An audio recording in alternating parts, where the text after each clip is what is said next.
Jack Miller froze mid-step, his weathered hand gripping Eleanor's pocket watch so tightly his knuckles whitened. The lioness's anguished roar pierced the dawn air of Serengeti, a sound no tourist would ever hear on their sanitized safaris. This wasn't just any lioness in distress. The crescent scar on her ear was unmistakable even after 15 years. Dr. Maya Johnson dropped her binoculars with a clatter that startled nearby birds into flight, her scientific composure shattering at the sight. "Jack, that's impossible," she whispered, voice catching on the final word. The old man, who'd spent decades mending broken animals, felt Eleanor's presence beside him, as tangible as the African heat. She would have recognized this moment for what it was, life's final gift to a dying man. "We have to help her," Jack said, already moving forward as the massive male lion emerged from the grass, yellow eyes fixed on the intruders. How could a lion remember a human after 15 years? And would this recognition save them or doom them both? Leave a like and share your thoughts in the comments along with the city you're watching from now. Let's continue with the story. The Serengeti stretched out before them like a vast golden ocean, waves of tall grass rippling in the morning breeze. This was Jack Miller's salvation, or perhaps his final resting place. At 75, with skin weathered by decades under the Midwestern sun, and later the harsh African elements, Jack carried the quiet dignity of a man who had made peace with his imminent departure from this world. The doctors had given him 6 months. He'd already spent 2 of them here. "You don't approach a male lion and his mate, Jack. That's Conservation 101, Maya Johnson said, adjusting her khaki hat over tightly braided hair. At 38, Dr. Johnson had built her reputation as one of the most respected zoologists in East Africa, her academic papers on predator behavior cited around the world. What her colleagues didn't know was how she cried alone in her tent last month after receiving the final negative result from her fertility clinic in Chicago. "I've been around dangerous animals longer than you've been alive," Jack replied, his voice carrying the gentle authority that had calmed countless creatures in his veterinary practice back in Missouri. "And that female, Naya, I'm calling her, she's in trouble." The Serengeti National Reserve had seen better days. Budget cuts had reduced the ranger force by half, and poaching incidents had tripled in the past year. Director Collins ran the operation with military precision but dwindling resources, making daily compromises that kept him awake at night. "The reserve can't afford sentimentality," Collins had told Jack during orientation. "Nature has its own way. We observe, we document, we rarely intervene." His office walls displayed photographs of his 30 years in conservation, a timeline of gradually receding wilderness. Jack had nodded politely, but Eleanor's voice echoed in his mind. "Rules exist until compassion demands otherwise." His wife of 48 years had understood him better than anyone. The pocket watch she'd given him on their 40th anniversary never left his person. Maya spotted the lioness first through her binoculars, the distended belly, the labored movements, the restless circling. "She's pregnant. Very pregnant," she'd said 3 days ago. Now the situation had clearly deteriorated. In the distance, where the grassland met the acacia trees, a small cluster of Maasai villagers had gathered. Elder Nuru, with his red shuka and intricately beaded walking stick, pointed toward the lions. Jack had learned enough Swahili to catch fragments of their conversation, something about Simba Mfalme and an old prophecy. "Those are Victor Rousseau's men," Maya whispered, nodding toward 2 Land Rovers parked near the northern boundary. "French poacher. Killed 17 elephants last year for their ivory. Now he's after lion parts for the Asian market." Jack felt the familiar tightness in his chest, a reminder of the cancer spreading through his lungs. He didn't mention it to Maya or anyone else at the reserve. What was the point? He had come here to find purpose in his final days, not sympathy.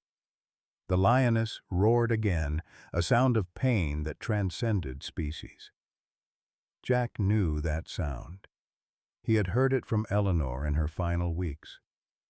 "I'm going to help her," Jack said simply, checking the medical kit in his backpack. Maya caught his arm. "The protocol—" "To hell with protocol," he said, his blue eyes suddenly fierce. "Some things matter more." The morning heat pressed down like a physical weight as Jack and Maya made their way through the tall grass. They moved carefully, following animal trails to minimize noise. Jack's breathing came heavier than he would have liked, another reminder of the disease spreading through his body. "2 days," Maya whispered, crouching beside a depression in the grass. "She's been here at least that long. See the matted areas? She's been circling, trying to get comfortable." Jack nodded. In domestic animals, that's a bad sign. Labor's not progressing. The lioness's distress calls had grown more frequent through the night. They'd heard them from the research station, a sound that made even the most seasoned rangers exchange uneasy glances. It wasn't just pain, it was fear. "Director Collins made himself clear at this morning's briefing," Maya said, straightening up. "No intervention with wildlife, particularly apex predators." His exact words. Jack's weathered face creased into a wry smile. "Then it's fortunate I'm not officially on staff. Just a volunteer with a pension and a death sentence." Maya flinched. "Don't talk like that." "Truth is truth, Dr. Johnson. I've got more past than future. Makes a man honest." He adjusted his hat against the strengthening sun. "Besides, I've spent 50 years helping animals bring new life into this world. Seems fitting to end with that." They crested a small rise and spotted the lions. The male, Zuberi, Jack had named him, paced nervously around his mate, who lay panting in the sparse shade of an acacia. Even from 100 yards they could see the lioness's sides heaving with effort. "She should have given birth by now," Maya said, raising her binoculars, "if she's been in active labor for 2 days." She didn't finish the sentence. They both knew what it meant. Jack reached instinctively for Eleanor's pocket watch, his thumb tracing the inscription. "You remember that lion cub we rehabilitated back in 2010? He asked suddenly. Maya lowered her binoculars. "The poaching case? Before my time." She had a distinctive mark, crescent-shaped, on her left ear. Jack pointed toward the struggling lioness. "Just like that one." "That's impossible," Maya said automatically. "That was what, 15 years ago? The chances of it being the same animal?" "I know what I'm looking at," Jack said quietly. "I bottle-fed that cub for 3 months after poachers killed her mother. Released her myself." He squinted at the horizon. "Life has a way of coming full circle," Eleanor used to say. Maya studied him, concern evident in her eyes. Was he confused, fabricating connections to justify breaking protocol? Or was it possible against all odds that this was indeed the same lioness? "Jack, if Collins catches us, then I'll be fired from my non-paying volunteer position." He chuckled, the sound dissolving into a brief cough. "What's he going to do? Send me home to die?" Before Maya could respond, the radio at her belt crackled to life. "Johnson, what's your position? Over." It was Jabari, the head ranger. Maya hesitated, looking at Jack. Then she unclipped the radio. "Eastern sector, monitoring the impala migration. Over." Jack raised an eyebrow as she returned the radio to her belt. "Just bought us some time," she said. "Jabari's been acting strange lately, always asking where everyone is, changing patrol routes without explanation." "You don't trust him." "I trust evidence, and his behavior raises questions," she sighed. "We have maybe an hour before someone realizes we're not where we're supposed to be." Jack nodded, then started forward with surprising determination for a man his age. Maya followed, medical kit in hand. They had discussed this theoretically, what they might do if they decided to intervene, but the reality of approaching wild lions made her heart hammer against her ribs. "Stop," she whispered, grabbing Jack's sleeve. "Look at Zuberi." The male lion had spotted them. He stood perfectly still, amber eyes fixed on the approaching humans, muscles tensed beneath his magnificent mane. A low growl rumbled across the distance. "He's protecting her," Jack said, "but he's exhausted too. Been fighting off scavengers, I'd wager." Maya's scientific mind calculated their chances of survival if the lion charged. The result wasn't encouraging. "We should reconsider this." "Watch his eyes," Jack said, ignoring her warning. "Not his body. The eyes tell you what an animal is thinking." He began moving forward again, slower now, his gait deliberately non-threatening. To Maya's amazement, he started speaking, not to her, but to the lion. "Easy now, big fellow. Remember me? Probably not." "Been a long time." His voice was soft, steady, the same tone he might use with a frightened horse or an injured dog. "We're not here for you. We're here for her." Maya remained frozen, caught between professional obligation and human compassion. Everything in her training screamed that this was madness.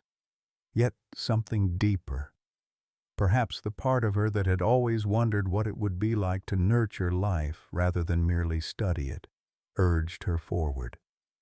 Zuberi's growl deepened. He took a step toward them, then another.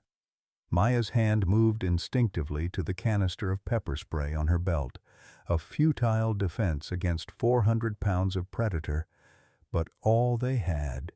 "Jack," she whispered urgently, "we need to back away." Slowly.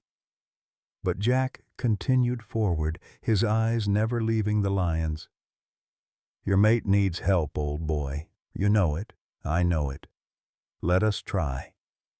The lioness let out another cry of pain, and something extraordinary happened. Zuberi turned his head toward her, then back to the humans. The growl subsided. He took a step backward, then another, creating a path between them and Nia. "My God," Maya breathed. "He's letting us approach?"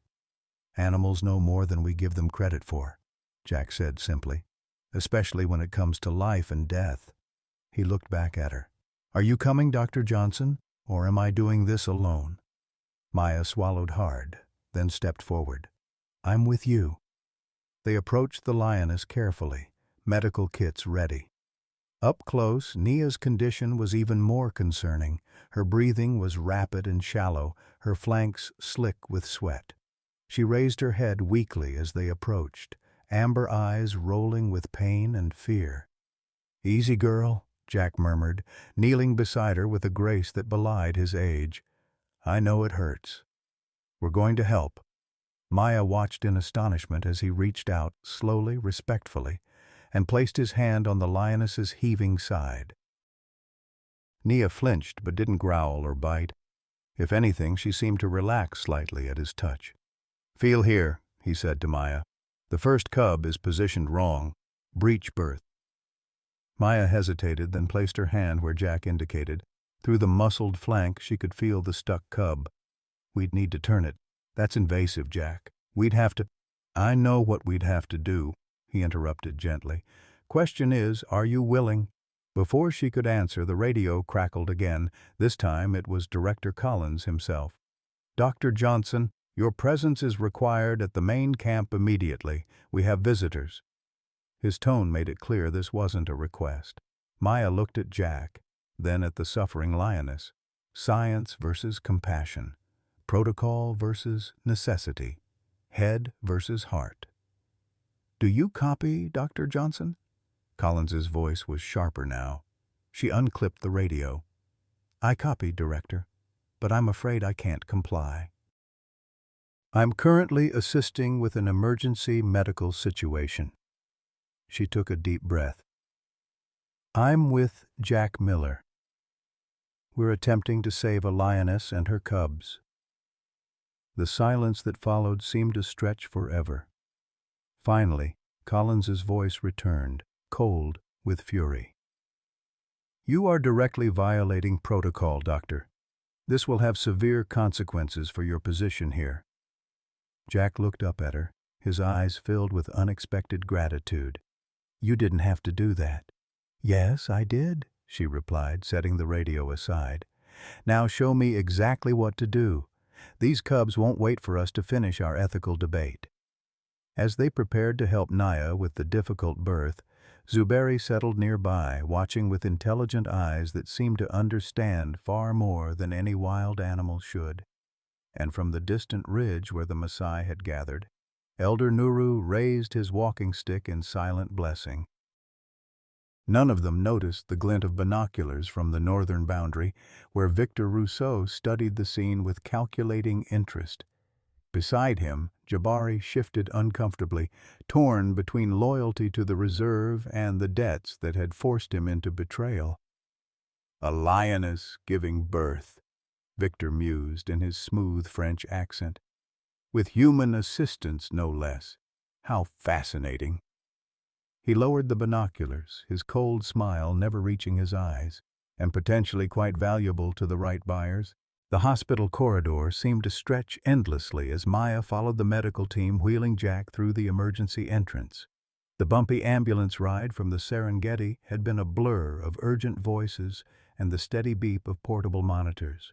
Now, under the harsh fluorescent lights, the reality of Jack's condition became starkly apparent.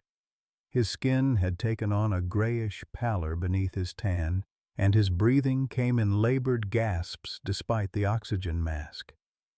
"Pneumonia setting in, likely exacerbated by pre-existing condition," the doctor murmured to his team as they transferred Jack to a hospital bed. "Get a chest X-ray stat and start broad-spectrum antibiotics." Maya stood aside, feeling suddenly useless as medical professionals swarmed around the man who had, in just a few days, become so important to her. She'd known Jack was ill, had noticed the tremor in his hands, the occasional winces of pain he tried to hide, but the rapid deterioration following the confrontation with the poachers had shocked her.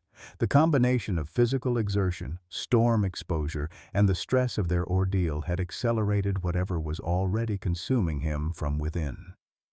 "Dr. Johnson?" A nurse touched her arm gently. "We need some information about Mr. Miller." Maya followed her to a small desk, mechanically answering questions about Jack's medical history, what little she knew of it. Yes, he had mentioned cancer.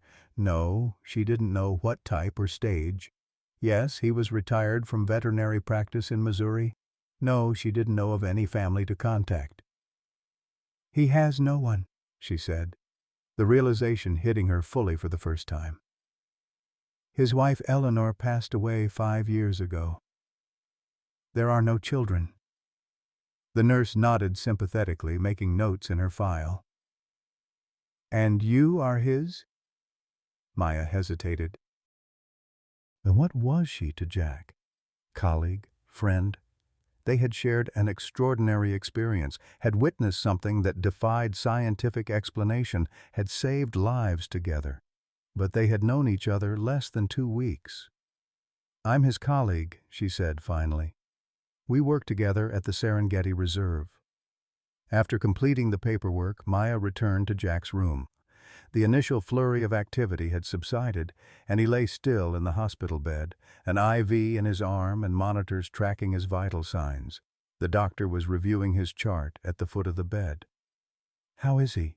Maya asked quietly.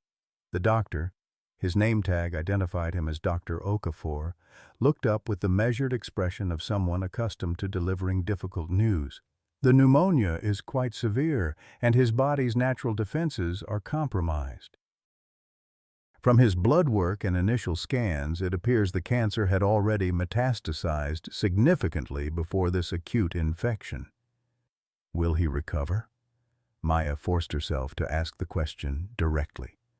Dr. Okafor's compassionate eyes told her the answer before he spoke. "We will do everything we can to make him comfortable, but I must be honest. His condition is extremely serious. The next 24 hours will be critical." Maya nodded, her scientific mind processing the information even as her heart rebelled against it. She pulled a chair beside Jack's bed and sat down, determined to remain with him regardless of hospital rules or protocols. To her surprise, Dr. Okafor didn't object. "You can stay with him. Sometimes the presence of a friend can do more than medicine." He checked Jack's IV once more, then quietly left the room. Time seemed to stretch and compress as Maya kept her vigil. Nurses came and went, adjusting medications and checking vital signs. Outside the window, the African night deepened, stars appearing in the vast sky beyond the hospital lights. Maya found herself thinking of Naya and her cubs, of Zuberi standing guard over his family, of the extraordinary connection that had brought them all together. Sometime past midnight, Jack stirred. His eyes opened, clearer than they had been for hours, finding Maya in the dim light. "Maya," he whispered, his voice barely audible beneath the oxygen mask. She leaned forward, taking his hand. "I'm here, Jack." "The lions?" Even now, his first thought was for them. Maya smiled gently. "They're safe. Collins has rangers protecting them around the clock. Zuberi's wound is healing well and all 3 cubs are nursing properly." Relief softened the lines of pain on Jack's face. "Good. That's good." He closed his eyes briefly, gathering strength. "I need to tell you something." "Save your strength," Maya urged. But Jack shook his head slightly. "No time for that luxury." His blue eyes fixed on hers with unexpected intensity. "Eleanor knew about the Lioness, Nia. About her mother." Maya frowned slightly, trying to understand. "Knew what, Jack?" "Eleanor and I." He paused, his breathing labored despite the oxygen. 20 years ago, we helped rescue a lioness poachers had wounded. She died, but her cubs survived. One had a distinctive mark, crescent on the left ear. Eleanor called her Hope. Maya's scientific mind raced ahead, connecting pieces of information. "Hope was Nia's mother. The cub you saved 15 years ago?" Jack nodded weakly. "Eleanor tracked her for years.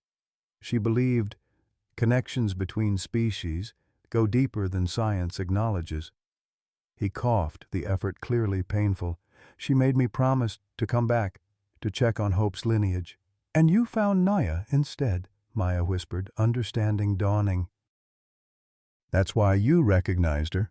Why she seemed to recognize you." "Animals remember," Jack said simply. "Kindness, cruelty.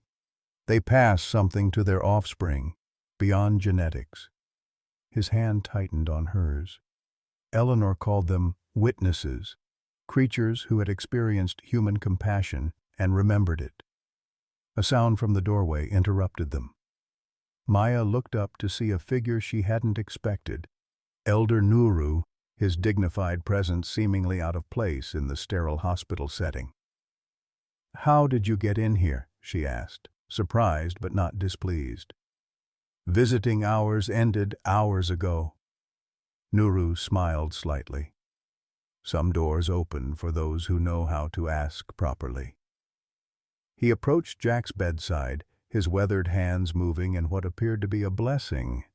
From his satchel he produced a small wooden carving of a lion. "This belongs with him. It was Eleanor's." Maya accepted the carving, turning it in her hands. It was beautifully crafted, with remarkable detail. "You knew Eleanor well?" "She respected our ways while bringing her own knowledge, a bridge between worlds." Nuru's wise eyes met Maya's. "Like Jack, like you, perhaps?" Before Maya could respond, an unusual sound drew their attention, a deep, resonant roar from somewhere outside the hospital. It was followed by another, and then a third, forming an eerie chorus that seemed to make the very air vibrate. "Lions," Maya said, moving to the window in disbelief. "But we're miles from the reserve." Nuru joined her, his expression serene. They have come to honor him.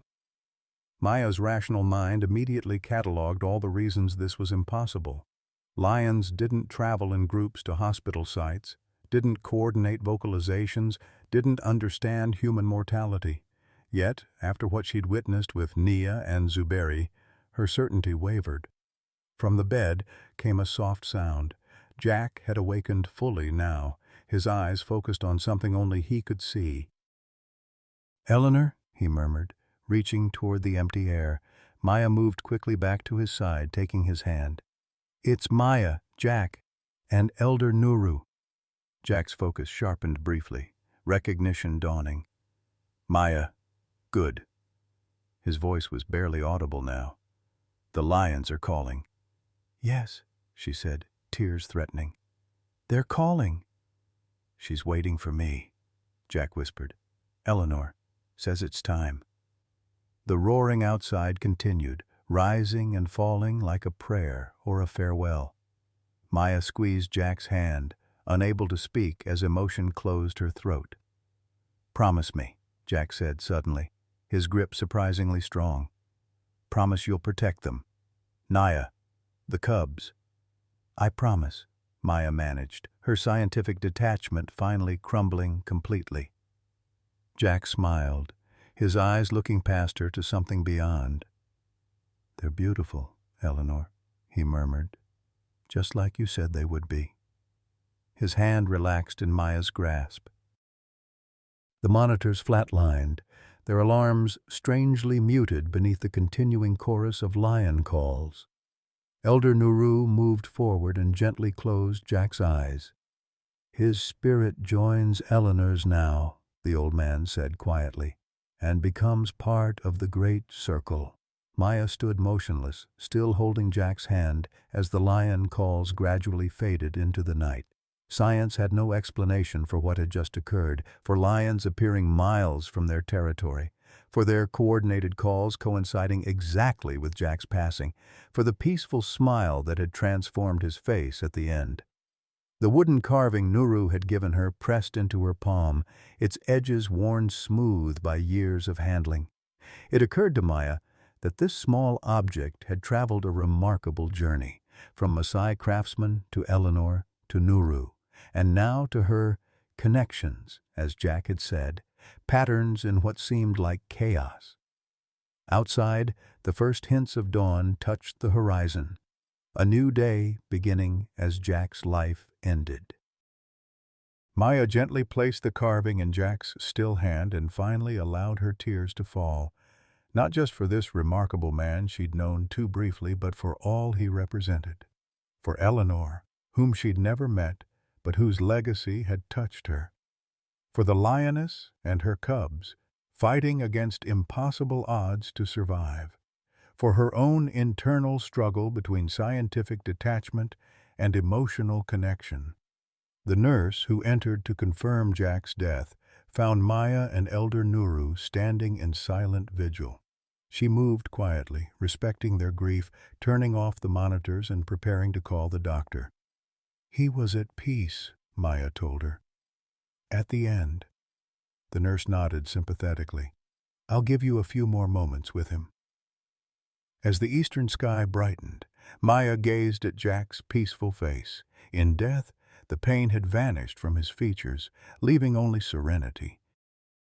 She thought of all he had accomplished in his final days. 3 lives saved, a poaching ring dismantled, and something more profound. He had shown her that some connections transcend scientific explanation. "Thank you," she whispered, finally releasing his hand. Elder Nuru placed a gentle hand on her shoulder. "The sun rises, Dr. Johnson. Life continues, and Jack's spirit lives on in the promise you made." Maya nodded, straightening her shoulders. She had given her word to protect Nia and her cubs. Now she would honor that promise, whatever it might cost her professionally or personally. As they left the hospital into the new day, Maya felt simultaneously emptied by grief and filled with purpose. The impossible had already happened once. Perhaps it could happen again. The midday heat had become oppressive, shimmering off the Serengeti plains in visible waves. Jack and Maya had improvised a canopy from a tarp and some acacia branches, providing Nia with precious shade. The first cub, a tiny male with unusually bright eyes, nursed weakly at his mother's side. It had taken Jack's experienced hands and Maya's scientific precision to turn the breech birth, allowing the cub to finally emerge after hours of struggle. "One down," Jack murmured, wiping sweat from his brow with a handkerchief that had seen better days. "I can feel at least 2 more." Maya checked Naya's vital signs again.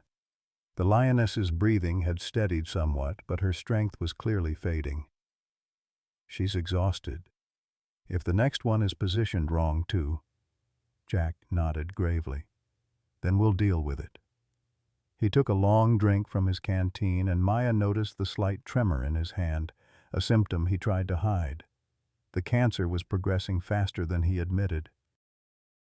Director Collins had arrived 40 minutes after their radio exchange, his Land Rover kicking up dust visible from half a mile away.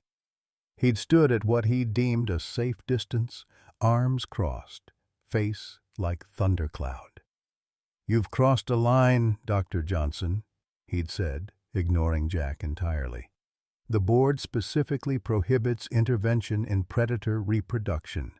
We observe, we document, we do not interfere." Maya had straightened up, meeting his gaze without flinching. "With respect, Director, sometimes observation means watching an animal die when we could prevent it. That's nature's way." "Is it nature's way when poachers decimate lion populations? When habitat loss forces them into smaller territories? When human activity changes everything about their environment?" She gestured toward Nia.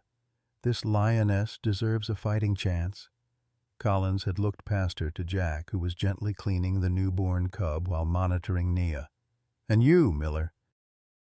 "I expected better from someone with your experience." Jack hadn't looked up. "Then your expectations were misplaced. I've never stood by and watched suffering when I could help." He'd paused, meeting Collins's gaze. "Eleanor never would have either." At the mention of Eleanor's name, Collins's expression had shifted almost imperceptibly. Maya had caught it, a flash of something like recognition, quickly suppressed. "You have until sundown," Collins had finally said. "After that, I expect you both back at camp to face the consequences of your actions." He'd turned to leave, then hesitated. "For what it's worth, I hope you succeed. But the rules exist for a reason." Now, 4 hours later, they had made progress. But Nia's labor had stalled again. The second cub remained stubbornly positioned within her. Jack sat back on his heels, wiping his hands on a clean cloth. "Maya," he said quietly, "I need to tell you something about Collins." She looked up, surprised. "What about him?" "He knew Eleanor years ago when I first came to Africa with her." Jack's eyes took on the distant look Maya had come to recognize, the one that meant he was traveling backward in time. Collins was just starting out then, idealistic, passionate about conservation. Eleanor was consulting on veterinary protocols for wildlife reserves. "I didn't know that." Jack smiled faintly. "There's a lot you don't know about our stern director. He and Eleanor had different approaches. She believed in intervention when necessary. He believed in letting nature take its course even when it was cruel." "Some things don't change," Maya observed. "People do, though, sometimes too much." Jack looked toward the horizon where Collins' vehicle had disappeared. "He's not wrong about the risks. Intervening can have unintended consequences, but sometimes—" He trailed off as Nia stirred restlessly. Maya understood. She'd wrestled with the same ethical questions throughout her career. "Balance," she said simply. "Exactly." Jack nodded approval. "Eleanor would have liked you." The compliment warmed Maya unexpectedly. She'd built her career on intellectual rigor and scientific detachment, not on winning people's affection. Yet somehow this old veterinarian's approval mattered. Their moment of reflection was interrupted by the arrival of Elder Nuru, his red shuka bright against the golden grass. He approached cautiously, showing appropriate respect for the lions. To Maya's surprise, Zuberi watched the elder without aggression, as though recognizing something in the old man that warranted acceptance. "Jambo," Nuru greeted them, his English heavily accented but clear. "The village has sent me to assist." Maya started to explain that they couldn't accept unauthorized help, but Jack waved her concerns aside. "We need all the assistance we can get," he said, extending a hand to the elder. "Jack Miller." "I know who you are," Nuru replied with a slight smile. "The man who speaks to lions." Jack chuckled. "I speak. Whether they listen is another matter entirely." Nuru knelt beside them, studying Nia with knowing eyes. From his satchel he produced several small pouches containing herbs. "Traditional medicines," he explained, seeing Maya's skeptical expression, "for strength and to ease pain." Maya's scientific mind wanted to object, but Jack was already nodding. "My wife studied traditional remedies when we were here. Some have genuine pharmaceutical properties." "Your wife was a wise woman," Nuru said.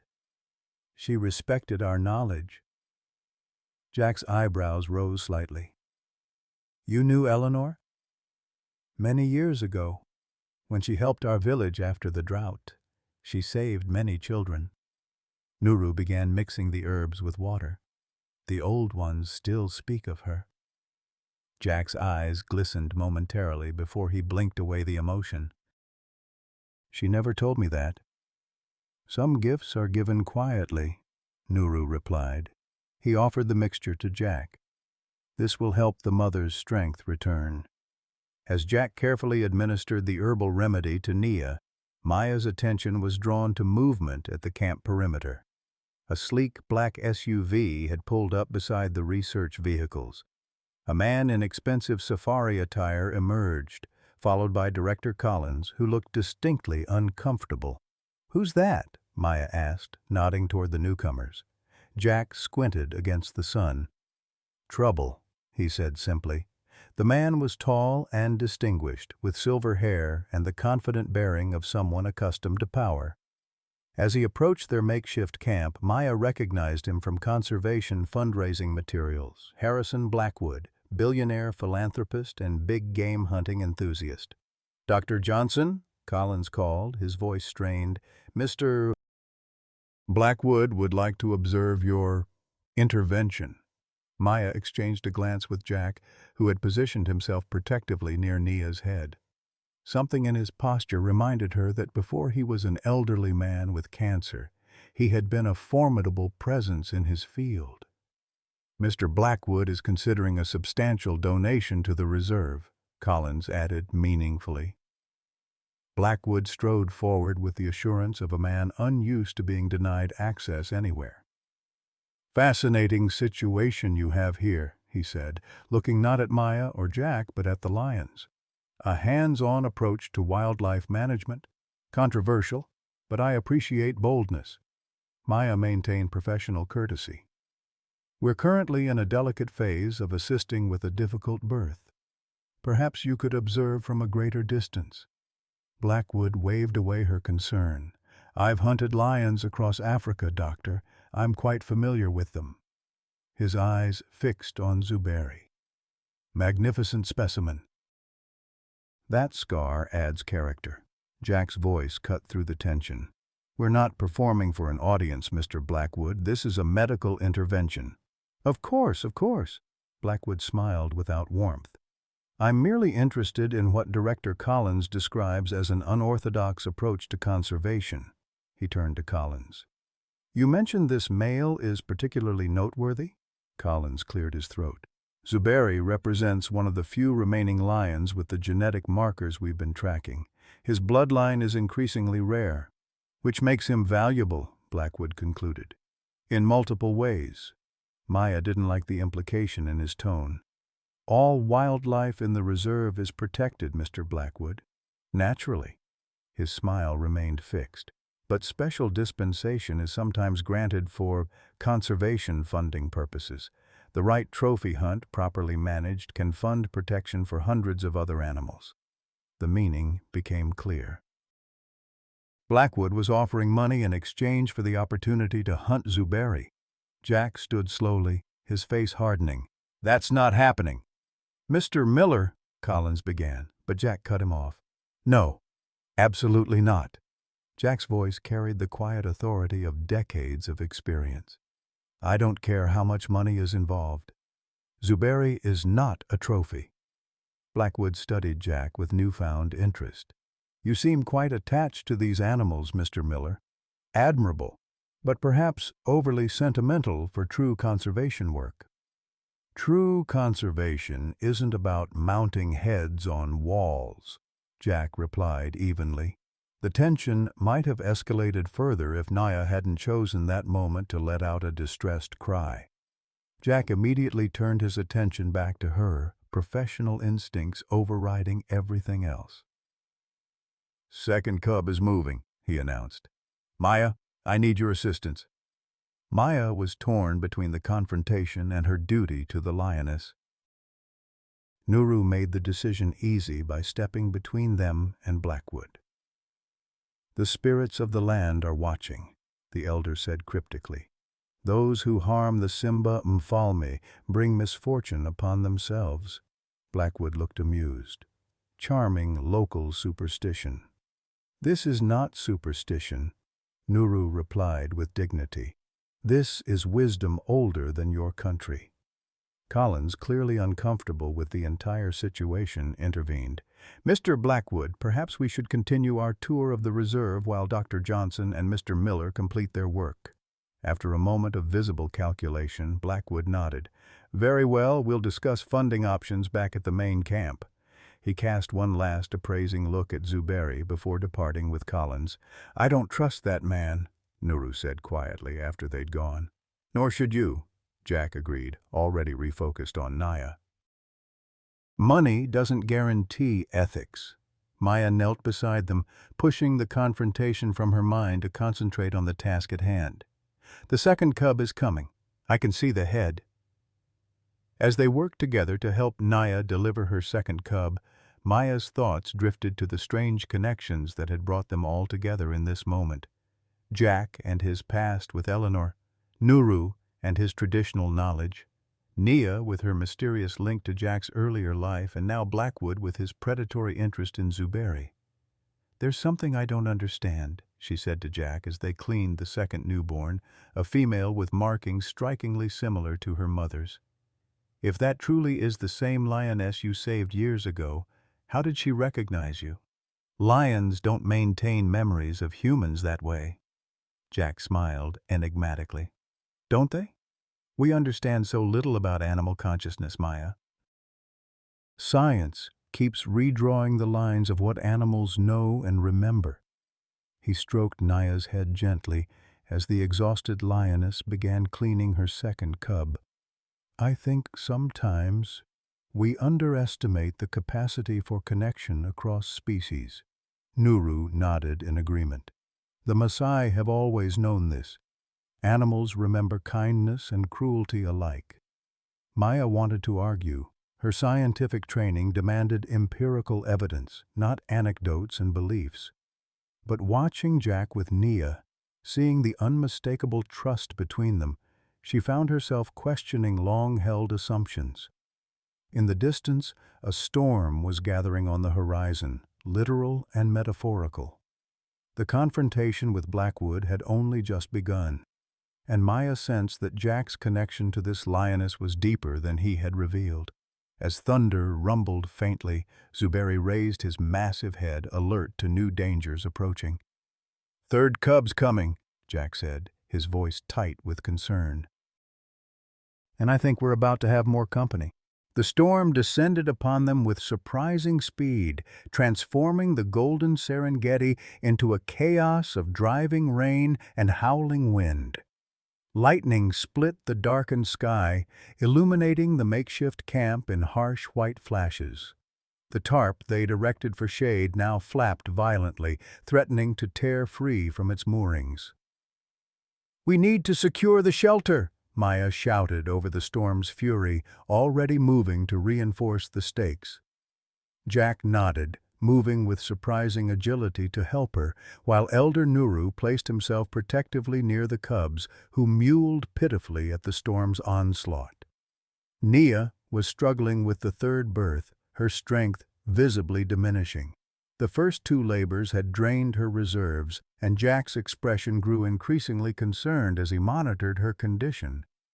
The two cubs already born, the male they'd named Jabali and the female called Imani, huddled against their mother's side, tiny and vulnerable. "The third cub is turned wrong," Jack said grimly, returning to Nia's side after securing the shelter. Rain dripped from his weathered face, plastering his white hair to his scalp. "Her contractions are weakening. She doesn't have the strength." Maya knelt beside him, medical training overriding her discomfort with the storm. "What can we do?" "I need to manually reposition the cub." Jack's hands were already moving with the confidence of decades of experience. "It's risky, but we don't have a choice." Zuberi paced anxiously nearby, alternating between watching the humans working on his mate and scanning the perimeter of their small camp. The great lion seemed unusually agitated, his muscles bunching beneath his rain-soaked mane. "He senses something," Nuru observed quietly. "Something beyond the storm." As if to confirm the elder's words, Zuberi released a warning growl that vibrated through the air. Jack's head snapped up, his attention momentarily diverted from Nia. "We've got company," he said, nodding toward the eastern approach where headlights now cut through the rain-swept darkness. Maya squinted against the downpour. "That's not Collins or reserve vehicles." She reached for her binoculars, wiping rain from the lenses. "Black SUVs, like Blackwood's, but different." "Poachers," Nuru said with certainty. "They often come during storms when the reserve's monitoring systems are compromised." Jack's face hardened. "Victor Rousseau." "You know him?" Maya asked, surprised. "By reputation." Jack returned his attention to Nia, whose breathing had become increasingly labored. "Eleanor tracked his operations across 3 countries. He specializes in lion parts for traditional medicine markets in Asia. Cubs especially." The implications were clear. If Victor was here, they were in serious danger. Not just from the storm or the unpredictability of wild animals, but from men who would kill without hesitation for profit. "We need to call for backup," Maya said, reaching for her radio. She pressed the transmit button, but only static answered her. "Damn it, the storm's interfering with the signal." Jack didn't look up from his work with Nia. "We're on our own then." "I will go for help," Nuru offered, already rising. "No," Jack said firmly. "Too dangerous. Those men won't hesitate to shoot a witness." His hands worked steadily despite the situation, gently manipulating the position of the unborn cub. "Maya, I need your help here. The third cub is finally turning." The juxtaposition was surreal, life struggling to enter the world even as danger approached to snuff it out. Maya forced herself to focus, moving to assist Jack while keeping one eye on the approaching vehicles. "Remember what I taught you about assisting difficult births?" Jack said, his voice steady despite everything. "Gentle but firm pressure. Follow the mother's contractions." Maya nodded, letting Jack's calm confidence guide her. Her hands, usually so steady while taking field samples or recording data, trembled slightly as she helped position the cub for birth. Lightning flashed again, closer this time, followed immediately by a deafening crack of thunder. In that brief illumination, they saw figures emerging from the vehicles, men with rifles, moving with purpose despite the storm. "They're coming," Nuru warned unnecessarily. Jack looked up briefly, then returned to Naya. "We're close. The cub's almost repositioned." His voice betrayed no fear, only determination. "Maya, when I tell you, apply pressure here." He guided her hands to the correct position on Naya's flank. Zuberi's growls intensified as he positioned himself between his family and the approaching threat. The lion's loyalty struck Maya as profoundly moving. This wild creature standing guard while his mate and cubs were at their most vulnerable. "Now, Maya," Jack instructed, and she pressed firmly where he indicated. Naya released a pained roar, her powerful body contracting one final time. The third cub emerged in a rush, smaller than the others and frighteningly still. Jack scooped it up immediately, clearing fluid from its tiny muzzle and rubbing its chest vigorously to stimulate breathing. "Come on, little one," he murmured. "Your mother's fought too hard for you to give up now." Maya held her breath, caught between monitoring Nia's condition and watching Jack work to revive the cub.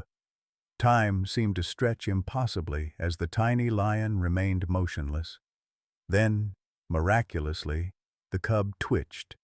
A tiny gasp, followed by a weak, mewling cry. Jack's face broke into a weary smile as he placed the newborn against its mother's side. "3 for 3, he said softly, his eyes meeting Maya's with shared triumph. Their moment of victory was shattered by a shout from beyond their shelter. The poachers had spotted them. "Stay behind me," Jack said, rising to his feet with effort. Maya could see the toll the day's exertions had taken on him, the pallor beneath his tan, the slight unsteadiness in his stance. "Jack, you're in no condition." "Some things are worth standing for," he cut her off gently. "Always have been." Before she could argue further, a voice called out from the darkness. "What a touching scene! The miracle of birth, witnessed by humans. Very National Geographic." The French accent was unmistakable. Victor Rousseau emerged from the rain, flanked by 2 armed men. Despite the storm, he was immaculately dressed in expedition gear that probably cost more than Maya earned in a month. His silver hair and trimmed beard gave him the appearance of a distinguished explorer rather than a criminal. "Dr. Johnson, I presume?" Victor nodded toward Maya, then turned his attention to Jack. "And you must be the famous Jack Miller. Your reputation precedes you." Jack positioned himself squarely between the poachers and the lions. "Wish I could say the same, Rousseau, but criminals rarely achieve true fame." Victor laughed, seemingly genuinely amused. "A man of principles. How refreshing in these pragmatic times." He gestured toward Nia and her cubs. "You've done impressive work. 3 healthy cubs from a difficult birth. That's quite valuable." "They're not for sale," Maya said, finding her voice as she moved to stand beside Jack. "Everything has a price, Doctor.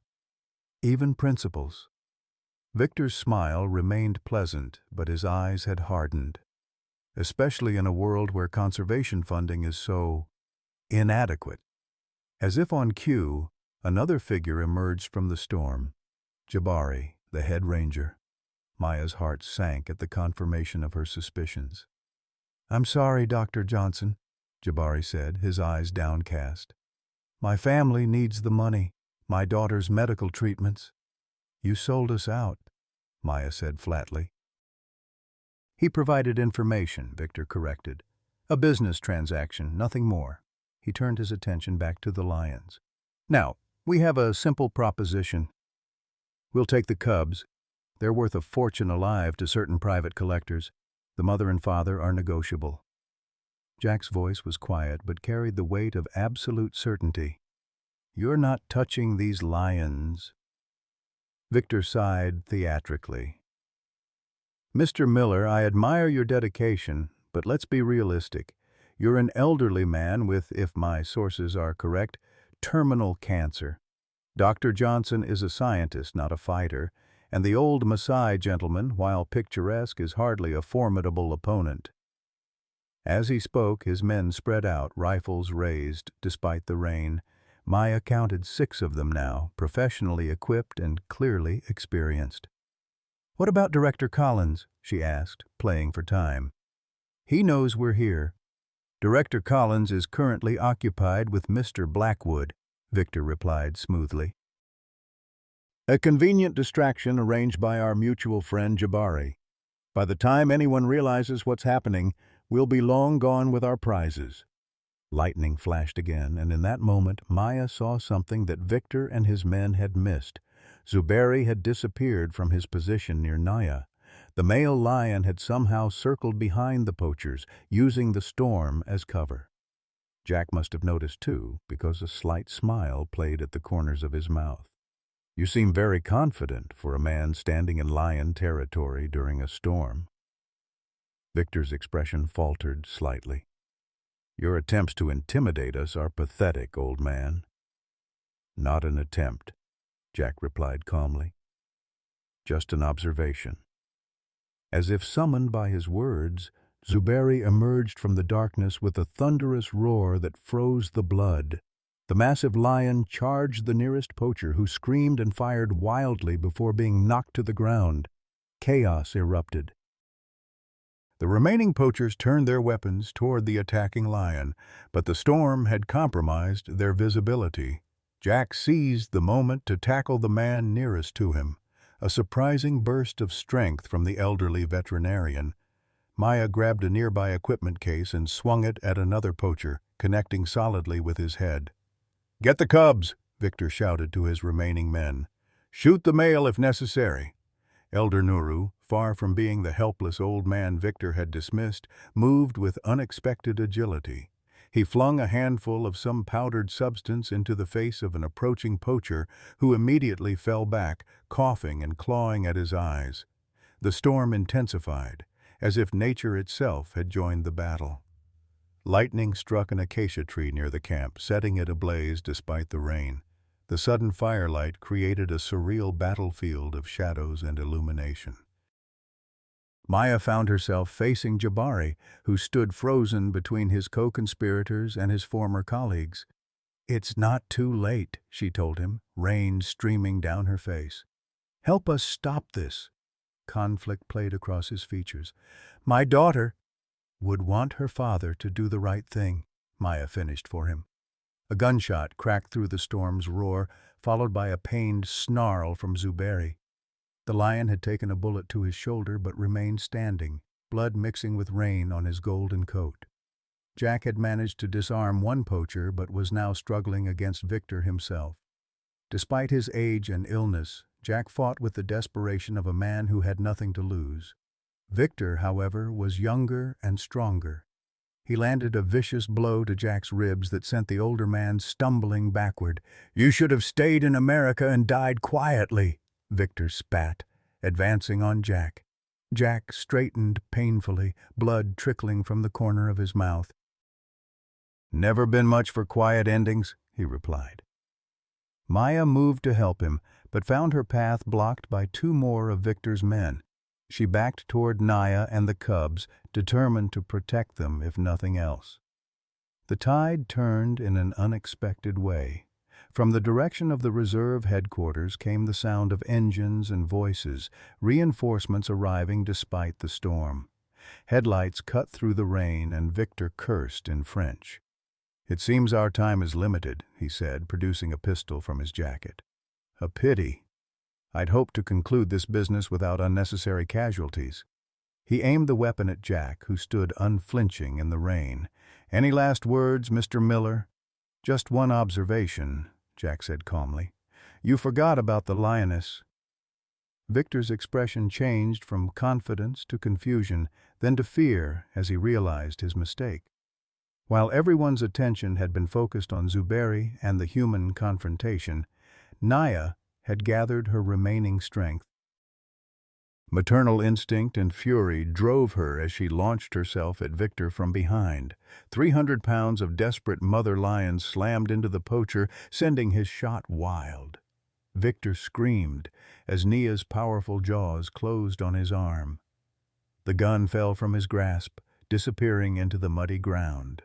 The arrival of reserve vehicles completed the poacher's disarray. Collins himself led the charge, shotgun in hand, accompanied by a full complement of Rangers. Even Blackwood was there, looking decidedly less composed than earlier. "Drop your weapons," Collins shouted over the storm. "Reserve Rangers, you're surrounded!" Victor's men, seeing their advantage evaporate, began surrendering. Only Victor himself continued to struggle, his screams becoming weaker as Nia maintained her grip. "Call her off," he pleaded to Jack. "For God's sake, call her off." Jack moved forward slowly, placing a gentle hand on Nia's rain-soaked back. "Let him go, girl," he said softly. "He's not worth it. Your cubs need you." To the astonishment of everyone watching, the lioness released her grip. Victor collapsed to the mud, clutching his mangled arm, while Nia returned to her cubs with dignified purpose. "That's impossible," Blackwood murmured, witnessing the scene. "A wild lioness responding to human commands."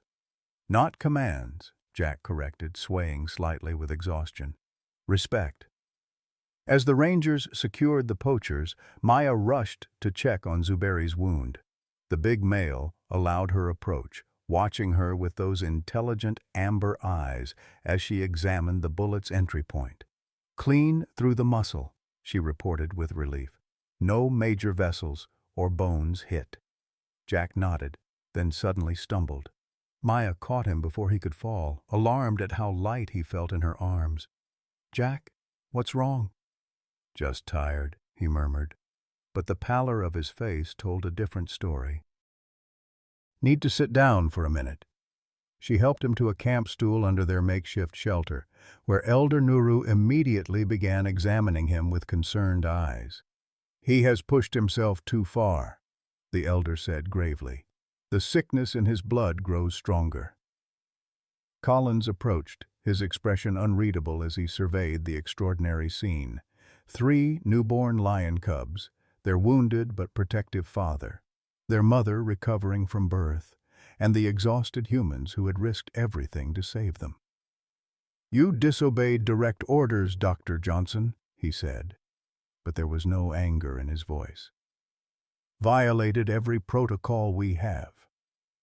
"Yes, sir," Maya replied, not taking her eyes off Jack. Collins was silent for a moment, rain dripping from his hat brim.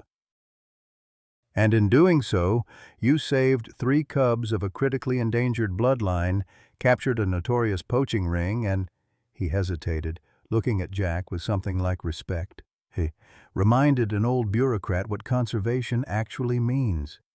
Jack looked up, a faint smile crossing his pain-lined face. "Eleanor would be pleased to hear you say that." "Eleanor was usually right," Collins admitted. "About many things." He cleared his throat.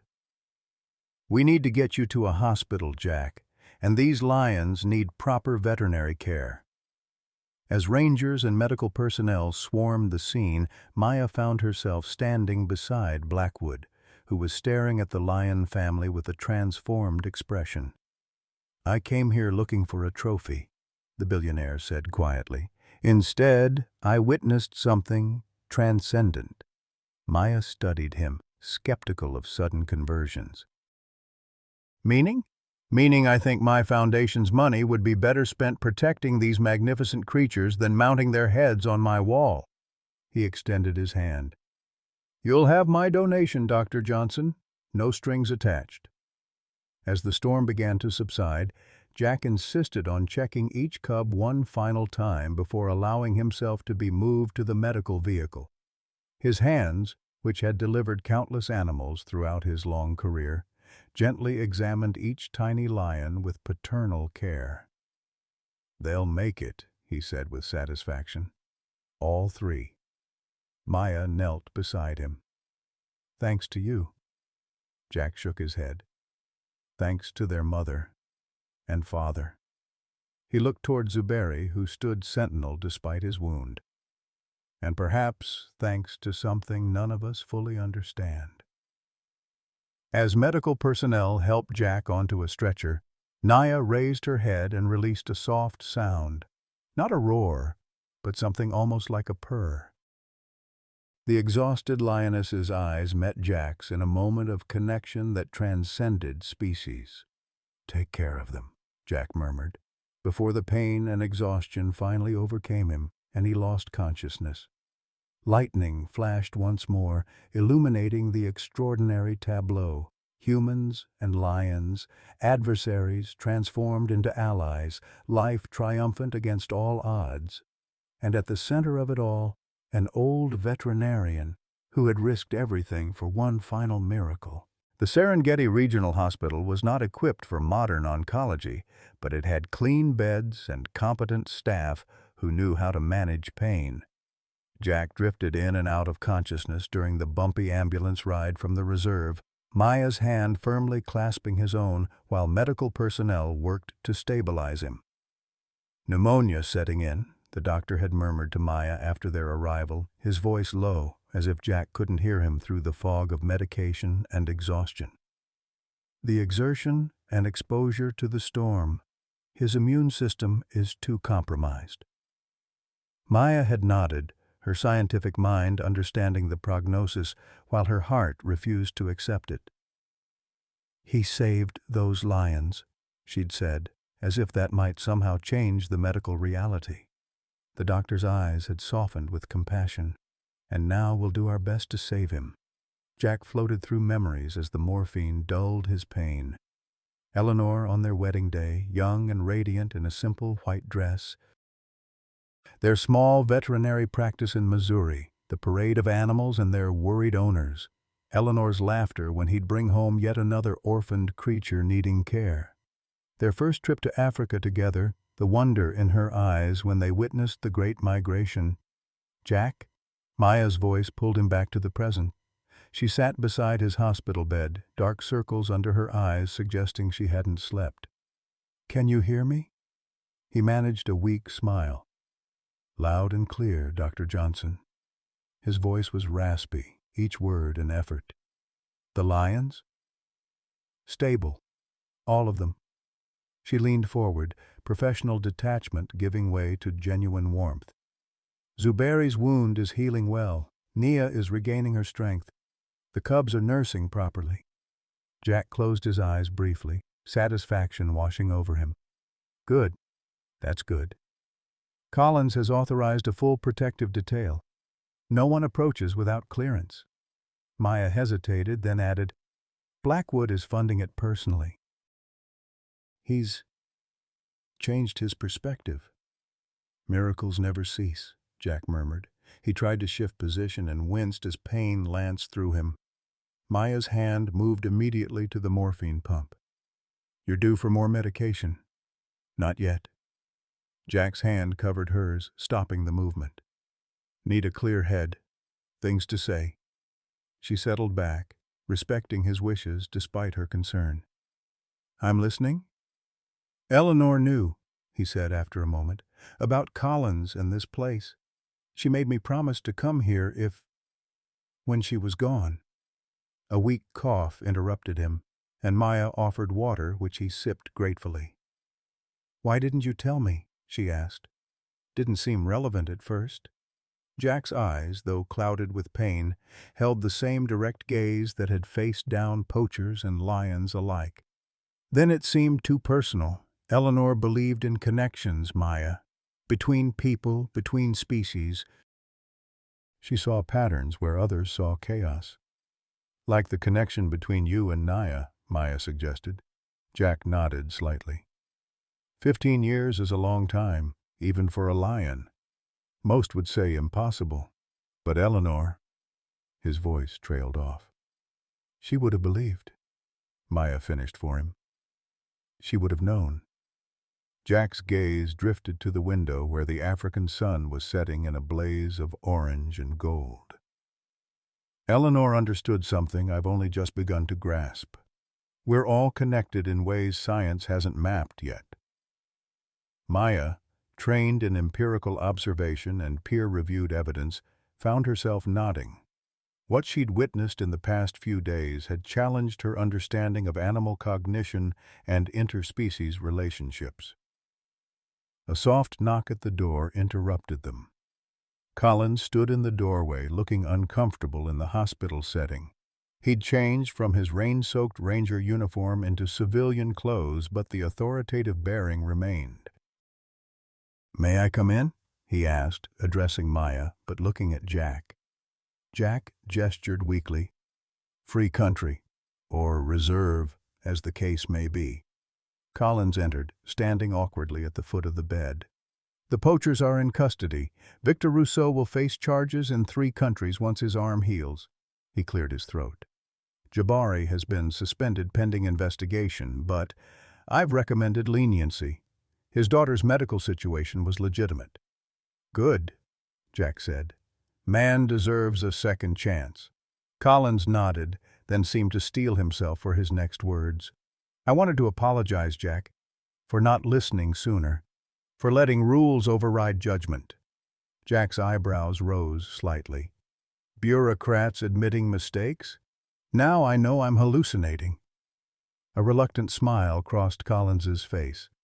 "Eleanor always said I was too rigid for my own good." She was right about that, too.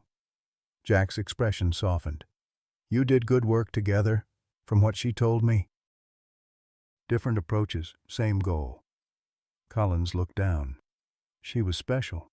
When I heard you'd come to volunteer, He trailed off. "You resented me," Jack supplied. "The husband who had her when you couldn't." Maya felt like an intruder on a private conversation, but neither man seemed to notice her presence. "It wasn't like that," Collins protested, then sighed. "Maybe it was. A little.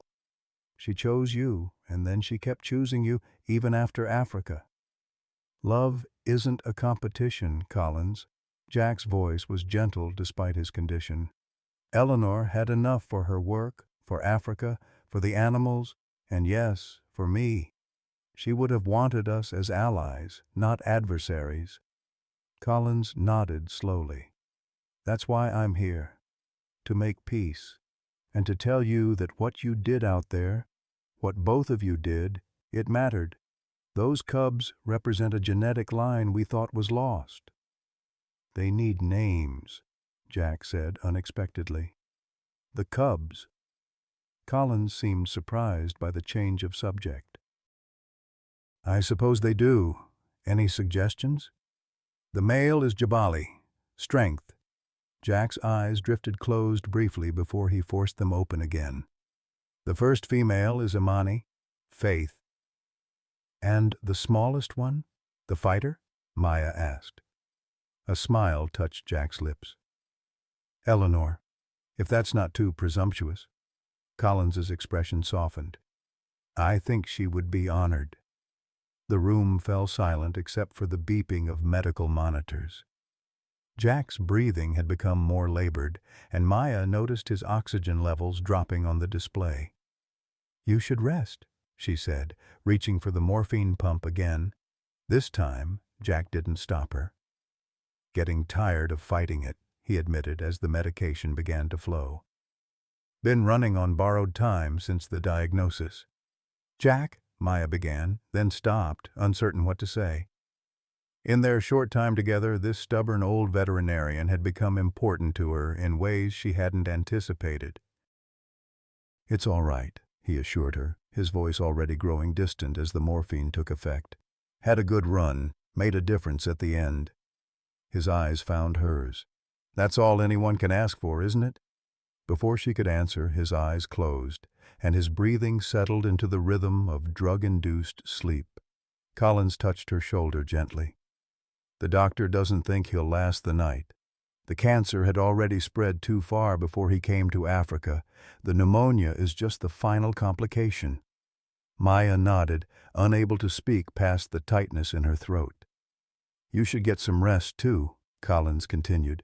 "You've been here for hours." "I'm staying," she said simply. Collins studied her for a moment, then nodded. I'll have the nurse bring a cot. He paused at the door. He made a difference, Dr. Johnson. So did you. After he left, Maya sat in the gathering darkness, listening to Jack's labored breathing.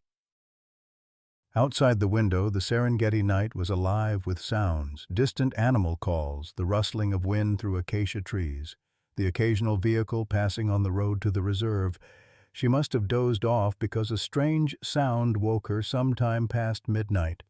Opening her eyes, she was startled to see Elder Nuru standing beside Jack's bed, his weathered hands moving in what appeared to be a blessing or prayer. "How did you get in here?" she asked, not unkindly. "Visiting hours ended hours ago." Nuru smiled slightly. "Some doors open for those who know how to ask properly." He looked down at Jack. "His journey is nearly complete." Maya checked the monitors. Jack's vitals were weaker, his oxygen levels critically low despite the supplemental oxygen. "The doctor said he wouldn't last the night." "The doctor speaks of the body," Nuru replied.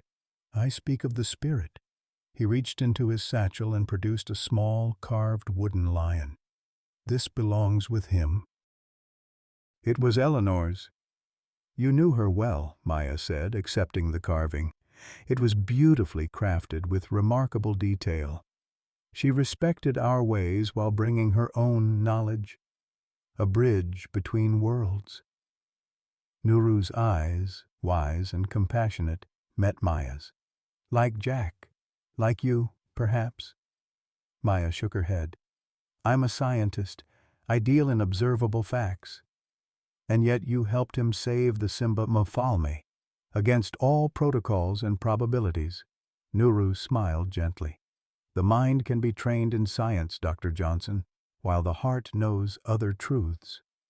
Before she could respond, a new sound drew their attention, a deep, resonant roar from somewhere outside the hospital. It was followed by another and then a third, forming an eerie chorus that seemed to make the very air vibrate. "Lions," Maya said, moving to the window. "But we're miles from the reserve." Nuru joined her, his expression serene. "They have come to honor him." Maya's scientific mind immediately catalogued all the reasons this was impossible. Lions didn't travel in groups to hospital sites, didn't coordinate vocalizations for human benefit, didn't understand the concept of honoring the dying. And yet, after what she'd witnessed with Naya and Zuberi, her certainty wavered. From the bed came a soft sound. Jack had awakened, his eyes clearer than they had been for hours. "Eleanor?" he murmured, reaching toward something only he could see. Maya moved quickly to his side, taking his hand. "It's Maya, Jack, and Elder Nuru." Jack's focus sharpened briefly, recognition dawning. "Maya? Good." His voice was barely audible. "The lions are calling." "Yes," she said, tears threatening. "They're calling." "She's waiting for me," Jack whispered. "Eleanor says it's time." Maya squeezed his hand, unable to speak. The roaring outside continued, rising and falling like a prayer or a farewell. "Promise me," Jack said, his grip suddenly stronger. "Promise you'll protect them. Naya, the cubs." "I promise," Maya managed, her scientific detachment finally crumbling completely. Jack smiled, his eyes looking past her to something beyond. "They're beautiful, Eleanor," he murmured, "just like you said they would be." His hand relaxed in Maya's grasp. The monitors flatlined, their alarms strangely muted beneath the continuing chorus of lion calls. Elder Nuru moved forward and gently closed Jack's eyes. "His spirit joins Eleanor's now," the old man said quietly, "and becomes part of the great circle." Maya stood motionless, still holding Jack's hand as the lion calls gradually faded into the night. Science had no explanation for what had just occurred, for lions appearing miles from their territory, for their coordinated calls coinciding exactly with Jack's passing, for the peaceful smile that had transformed his face at the end. The wooden carving Nuru had given her pressed into her palm, its edges worn smooth by years of handling. It occurred to Maya that this small object had traveled a remarkable journey. From Maasai craftsman to Eleanor to Nuru, and now to her, connections, as Jack had said, patterns in what seemed like chaos. Outside, the first hints of dawn touched the horizon, a new day, beginning as Jack's life ended. Maya gently placed the carving in Jack's still hand and finally allowed her tears to fall, not just for this remarkable man she'd known too briefly, but for all he represented, for Eleanor, whom she'd never met, but whose legacy had touched her, for the lioness and her cubs, fighting against impossible odds to survive, for her own internal struggle between scientific detachment and emotional connection. As the sun rose over the Serengeti, casting golden light across Jack's peaceful face, Maya made a silent vow. She would honor her promise to him. She would protect Nia and her cubs. And perhaps in doing so, she would discover the connections that Jack and Eleanor had understood so well. The impossible had already happened once. Perhaps it could happen again. The morning after Jack's death broke clear and brilliant over the Serengeti, as if nature herself had paused her storms to honor his passing. Maya stood on the hospital's small balcony, clutching a cup of cooling coffee as she watched the sunrise paint the distant plains in gold and amber. She hadn't slept after Jack died, remaining by his side until the hospital staff gently encouraged her to step out while they prepared his body. She still couldn't reconcile what she had witnessed in those final moments. The chorus of lions that seemed to herald Jack's transition, the peaceful smile that had transformed his pain-lined face, the clarity in his eyes as he spoke to someone only he could see. Science offered no explanations for such phenomena, yet Maya had experienced them firsthand. "Dr. Johnson?" A soft voice interrupted her thoughts. She turned to find Colin standing in the doorway, his expression somber.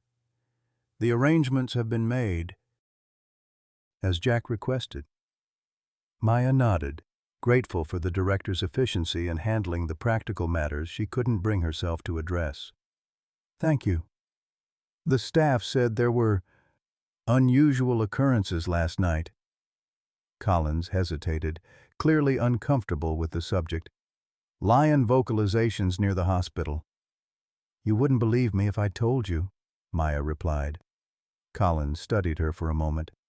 "I've been in Africa for 30 years, Dr. Johnson. There are things here that defy Western explanation." He cleared his throat. "Speaking of unexplainable things, I've just come from the reserve. There's something you should see." 30 minutes later, Maya found herself in Collins's Land Rover, heading back toward the site where they had helped Nia give birth. Her mind was still processing Jack's death, creating a strange emotional numbness that allowed her to function on autopilot. "We posted rangers to monitor the lion family overnight," Collins explained as they drove. "Standard procedure with injured wildlife or newborns that might attract predators." "And?" Maya prompted when he fell silent. Collins' hands tightened on the steering wheel. "At approximately 2:15 this morning, the time the hospital recorded Jack's death, Zuberi began roaring. The rangers described it as unlike anything they'd heard before. Then Naya joined in, despite her weakened condition. Maya felt a chill that had nothing to do with the morning air. "They were calling to him," she whispered. Collins gave her a sharp look, but continued. "What happened next is, well, you'll see for yourself." They arrived at the site, now transformed by morning light into something almost mundane. A small clearing with the remains of their makeshift shelter, medical supplies still scattered from the confrontation with the poachers. Ranger Matunde approached their vehicle as they parked. "They're still there, Director," he reported, gesturing toward a nearby rise. Haven't moved since dawn." Maya followed his pointing finger and gasped. Atop the small hill sat Nia, Zuberi, and their 3 cubs, arranged in what could only be described as a tableau. The lioness reclined regally, her cubs nursing at her side, while Zuberi stood sentinel beside them. They were perfectly positioned to be illuminated by the rising sun, their golden coats seeming to capture and amplify the light. "They should have moved to better cover," Collins said quietly. "It's completely contrary to normal behavior patterns. Predators with vulnerable young don't expose themselves this way." Maya approached slowly, maintaining a respectful distance. Through her binoculars, she could see that Zuberi's wound had been cleaned, by Nia's attentive tongue most likely, and the cubs appeared vigorous and healthy. The smallest one, whom Jack had named Eleanor, was particularly active, batting at her mother's tail with tiny paws. "It's as if they're presenting themselves," Maya said, struggling to find scientific language for what was clearly a deliberate display. Elder Nuru had arrived sometime during their observation, appearing silently beside them, as was his custom. "They honor the one who saved them," he said simply, "and they await your decision." "My decision?" Maya turned to him, confused. "You made a promise to Jack," Nuru reminded her, "to protect them. They sense this commitment." Collins looked uncomfortable with the conversation's mystical turn. "Regardless of interpretation, we have practical matters to address. The poaching attempt has raised security concerns.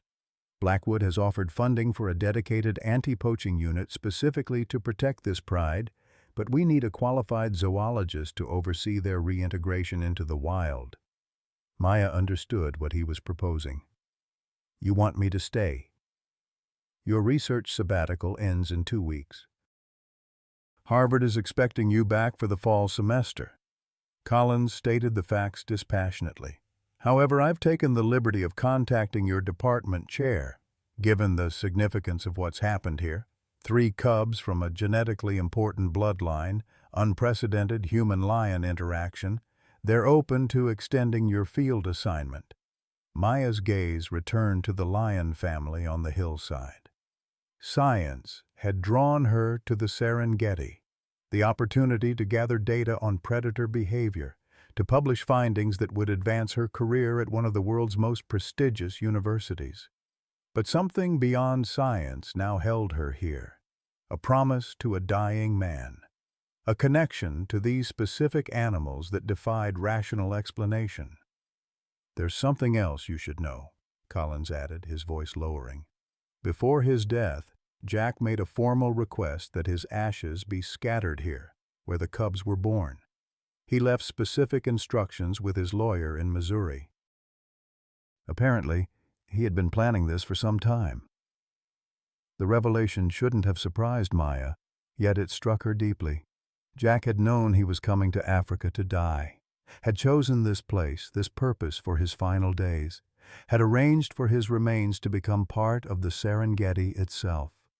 "Eleanor's ashes are already here," Collins continued. "Jack scattered them 5 years ago near the acacia grove to the north. It was a private arrangement between us." Maya's eyes widened. "You helped him?" Collins nodded, looking uncomfortable with the admission. "Whatever differences we had, Eleanor loved this place. It was where she belonged." He cleared his throat. "Just as Jack believed he belonged here at the end." A movement on the hill caught Maya's attention. Zuberi had risen to his full height, his magnificent mane backlit by the strengthening sun. The male lion stood motionless, his gaze seemingly fixed directly on Maya, despite the distance. "He's waiting for your answer," Nuru said softly. Maya felt suspended between worlds, the rational, evidence-based framework that had defined her career, and something older and more intuitive that Jack had recognized in her. The part of her that had agreed to help Naya despite protocols and professional risk, the part that had witnessed impossible connections between species. "If I stay," she said slowly, "it wouldn't be temporary. This would be a life commitment to these specific lions, to understanding what happened here. Collins nodded. Harvard won't hold your position indefinitely. Eventually, you'd need to choose. Choice. It all came down to choice. Maya thought of her frozen eggs in a clinic in Boston, her insurance policy against career sacrifices, her attempt to defer the motherhood question until she had achieved sufficient academic standing. She thought of Jack's peaceful smile as he spoke to Eleanor in his final moments. She thought of Nia fighting to birth her cubs against impossible odds. "I'll need appropriate facilities," she heard herself saying, "a proper research station near their territory. Assistance, equipment." Colin's expression shifted to cautious optimism. Blackwood's funding would cover that, and more. "I have conditions," Maya continued, surprising herself with her certainty. "The data belongs to the scientific community. No proprietary rights for donors. The lions remain wild. No tourist exhibitions, no exploitation, and I want oversight of the anti-poaching unit." "Ambitious demands," Collins observed, but without disapproval. "This is unprecedented research," Maya replied. "These lions have demonstrated cognitive and social behaviors that challenge everything we understand about interspecies relationships." As they discussed logistics, Victor Rousseau was being led to a police vehicle several miles away, his wounded arm heavily bandaged. The poacher's expression was haunted, his customary arrogance shattered by his encounter with Nia. "You don't understand," he was telling the unimpressed officers. "These weren't normal lions. The female recognized the old man, she protected him, and they called to each other across miles when he died. It wasn't natural." The officers exchanged knowing looks, accustomed to criminals inventing fantastic stories to minimize their culpability. "Save it for your lawyer," one advised as they secured him in the vehicle. Victor fell silent, realizing the futility of trying to explain what he had witnessed. How could he articulate the moment when Nia had released him from her jaws after Jack's gentle request? How could he describe the intelligence in her eyes? Not animal cunning, but something approaching wisdom. How could he explain that, for the first time in his bloody career, he found himself questioning everything he believed about the separation between humans and animals? Back at the observation site, Maya had made her decision. She approached the hill slowly, deliberately, making no attempt to conceal herself. Nuru and Collins remained behind, giving her this moment alone. The lions watched her approach without aggression. Zuberi's amber eyes tracked her movement, his powerful body relaxed but alert. Nia raised her head from the cubs, ears forward in attention rather than laid back in threat. Maya stopped at what she judged to be a respectful distance, close enough to observe but not so close as to provoke defensive reactions. She knelt in the grass, establishing a lower profile. Then, drawing on instincts she hadn't known she possessed, she began to speak. "I made a promise to Jack," she said, her voice carrying clearly in the morning stillness, "to protect you and your cubs. I intend to keep that promise." Zuberi's tail flicked once, the only indication he had heard. Nia's steady gaze remained fixed on Maya. "I don't fully understand what happened here," Maya continued. "The connection between Jack and Nia, the way you seemed to know he was dying, these things lie outside my scientific training." One of the cubs, little Eleanor, tumbled away from her mother, batting playfully at a butterfly. The tiny lion's innocence and vulnerability struck Maya powerfully. "But I'm willing to learn," she said softly. "To observe without preconceptions. To protect without interfering. To be a bridge, as Jack was." As if in response to her words, Zuberi did something extraordinary. The massive lion lowered himself to a seated position, his posture relaxing even further. It wasn't submission. A male lion would never submit to a human, but it was acceptance. acknowledgement. In that moment, Maya understood what Jack had meant about connections beyond scientific explanation. She felt it herself, a resonance between her own determination to protect these lions and their acceptance of her presence. Not friendship, not domestication, but a mutual recognition across the species barrier. She rose slowly, careful not to make any sudden movements. "I'll be nearby," she told them, feeling only slightly foolish for speaking to wild animals as if they could understand. Not too close, but close enough. As she turned to walk back to Collins and Nuru, the lions remained on their hill, golden sentinels against the blue African sky. Maya felt a weight lift from her heart, not the grief of Jack's loss, which would remain with her, but the burden of uncertainty about her path forward. "They've accepted you," Nuru said as she rejoined them. "That's anthropomorphizing," Maya replied automatically, then smiled at her own reflexive scientific caution.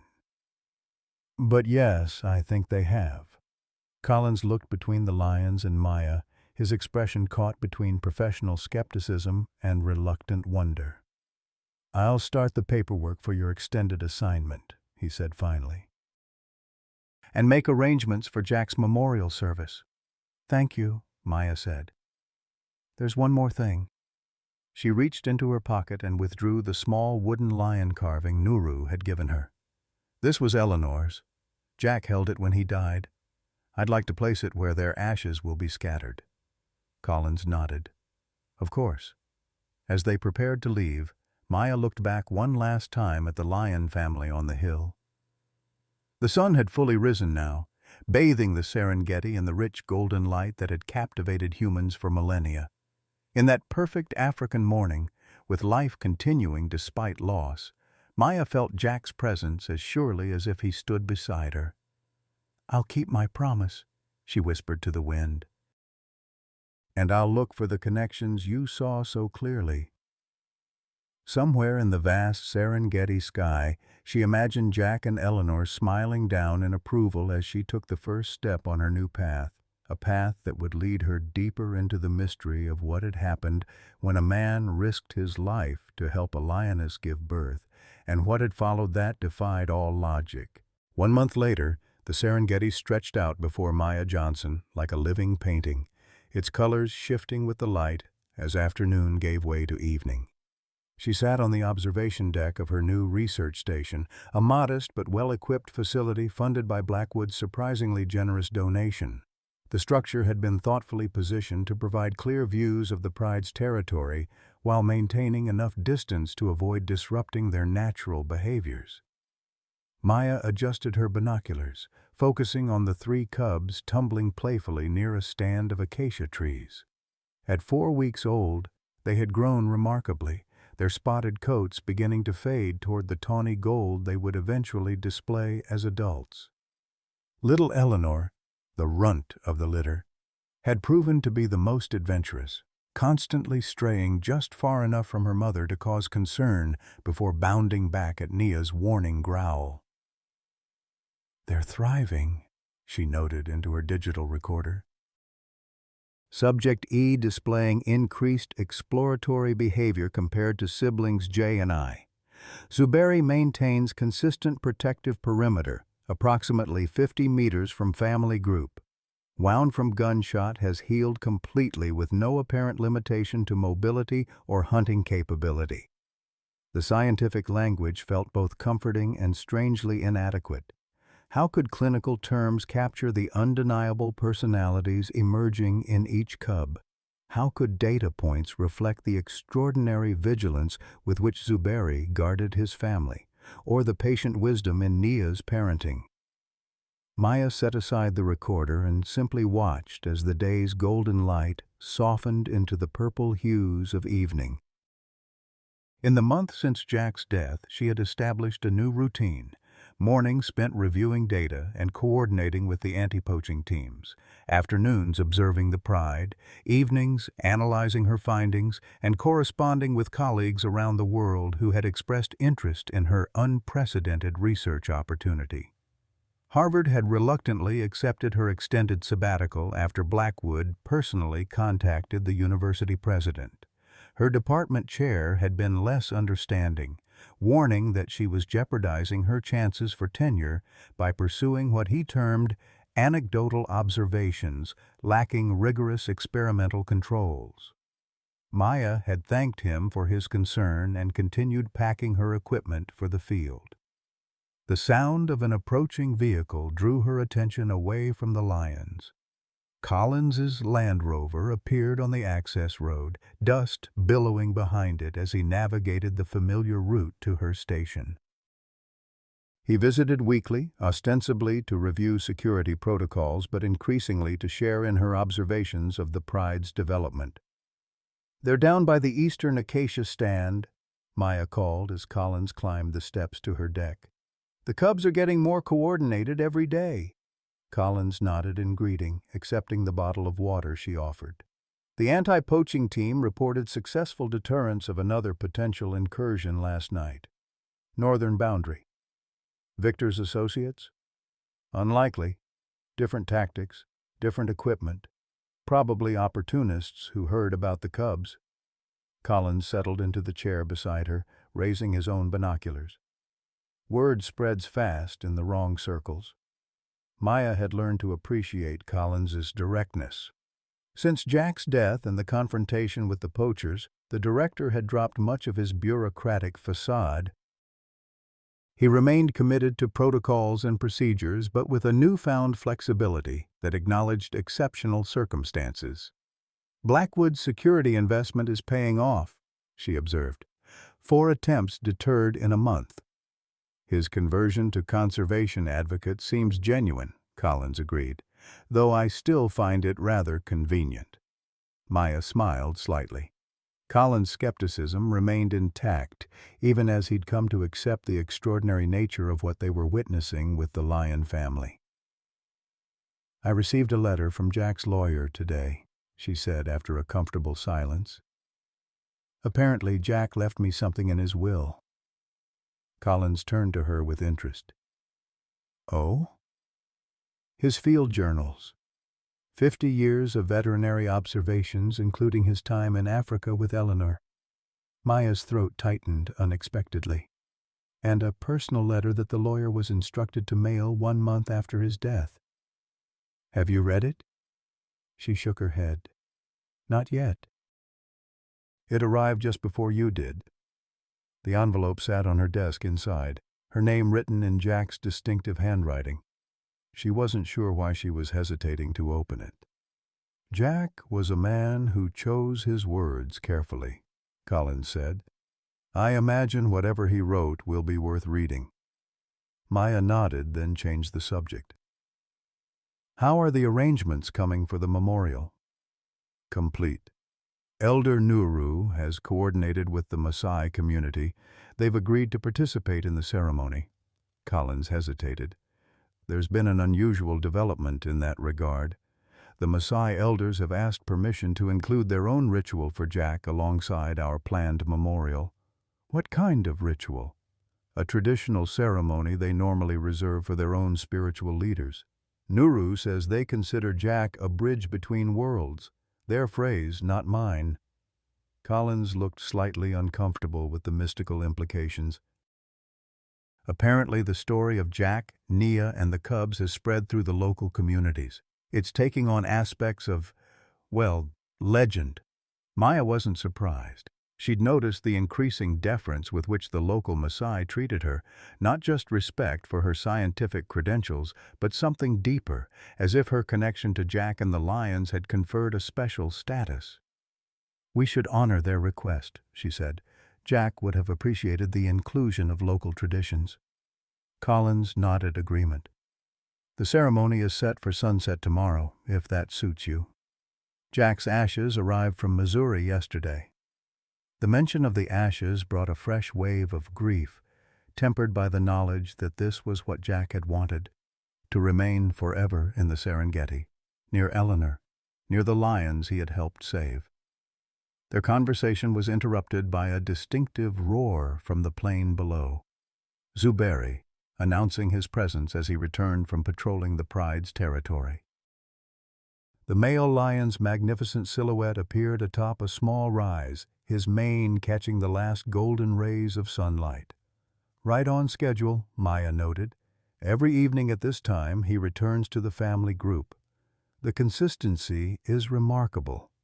"Almost as if he knows you're watching," Collins observed with a hint of wry humor. "That would be anthropomorphizing," Maya replied automatically, then smiled at their shared joke.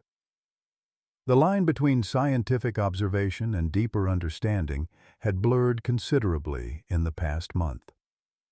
As darkness settled over the Serengeti, Collins took his leave, promising to return the following day for the memorial ceremony.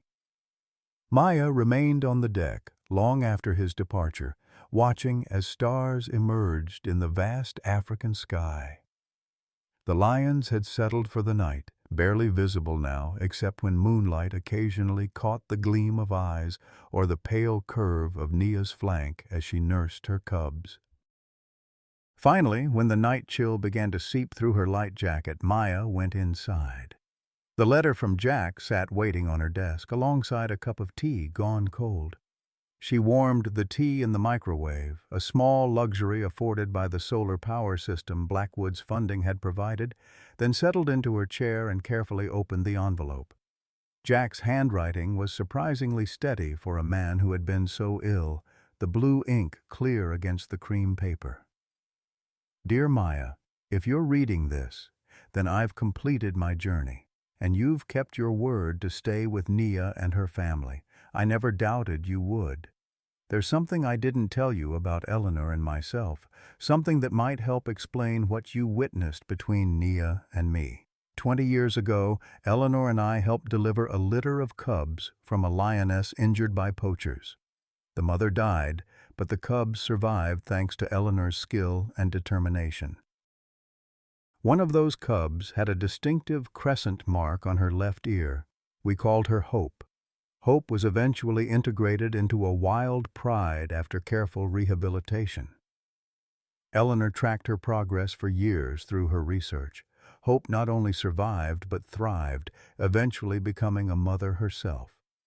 Her first cub, a female with the same crescent marking, was the lion cub I helped save 15 years ago. The one I told you about.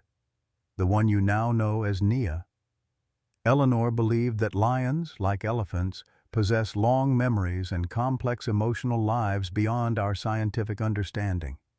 She documented multiple cases of lions recognizing humans who had helped them, even years later. Most of her colleagues dismissed her findings as anthropomorphizing or coincidence, but Eleanor knew what she had seen. When she was dying, Eleanor made me promise to return to Africa, to check on Hope's lineage if possible. She believed that the connection we forge with animals through compassion creates something that transcends ordinary boundaries. Witnesses, she called these animals, creatures who had experienced human kindness and remembered it, passing something of that memory to their offspring.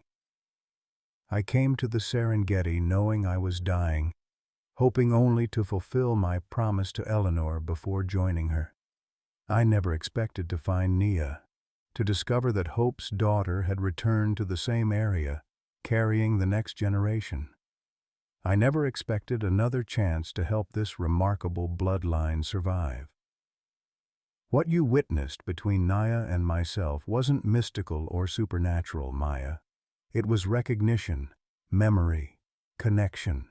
The same connections that bind all living things, but that we've forgotten how to see in our rush to categorize and separate. Eleanor's research journals contain decades of observations on this phenomenon. I've instructed my lawyer to send them to you, along with my own notes.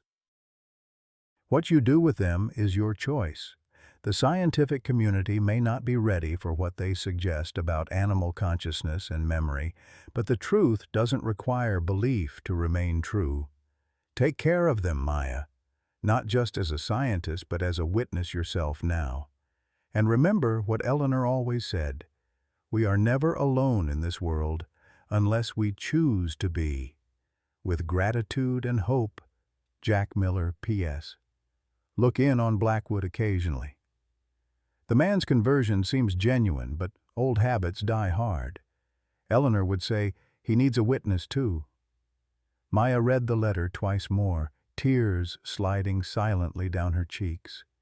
Jack's words filled in gaps in her understanding while simultaneously opening new questions.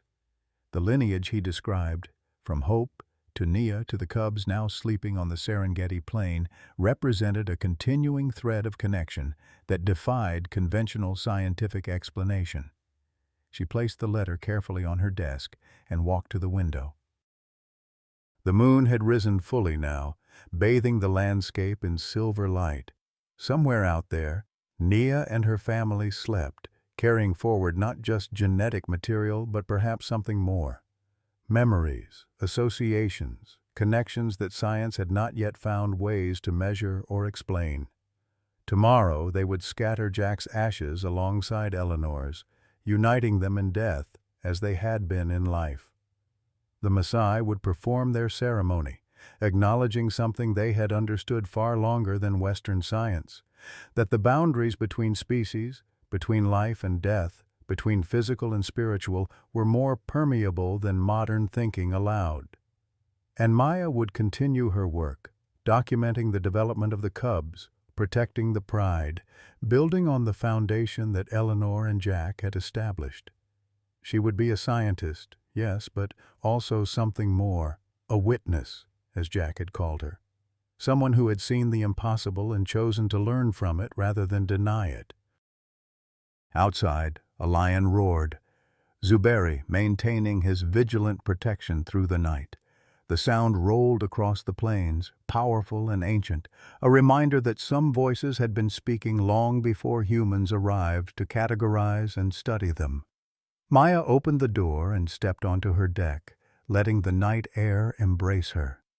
Above, stars sprawled across the African sky in numbers unimaginable in the light-polluted cities where she had spent most of her academic career. She thought of Jack and Eleanor, reunited somewhere beyond her understanding, and of the lions sleeping peacefully below. "I'm keeping my promise," she whispered to the night. "I'm witnessing."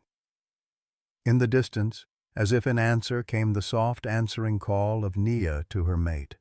The sound held no threat or alarm, only connection, communication, continuation, life persisting despite all odds, as it had since time immemorial on these ancient plains.